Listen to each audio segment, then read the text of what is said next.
Pernah tertanya kenapa walaupun menggunakan produk penjagaan kulit yang mahal, kulit masih kelihatan kusam dan tidak bermaya? Rahsianya terletak pada kualiti tidur Anda. Wanita bertudung sering mengalami peluh dan minyak yang terkumpul sepanjang hari, menjadikan proses pemulihan kulit pada waktu malam sangat penting untuk kesihatan kulit.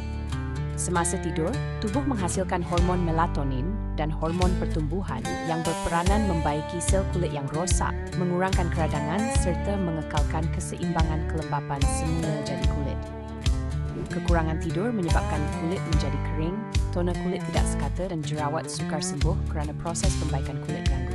Kajian sains menunjukkan bahawa tidur berkualiti selama 7 hingga 8 jam setiap malam dapat merangsang penghasilan kolagen, menjadikan kulit lebih anjal, tegang dan bersinar secara semula jadi.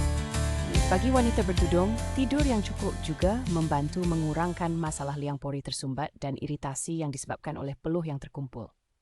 Mulakan dengan menetapkan rutin tidur yang teratur, elakkan penggunaan gadget sebelum tidur dan pastikan bilik tidur Anda selesa serta tenang. Ingatlah, kecantikan sebenar bermula dari dalam diri. Shinora, baiki, pulihkan, hidupkan semula.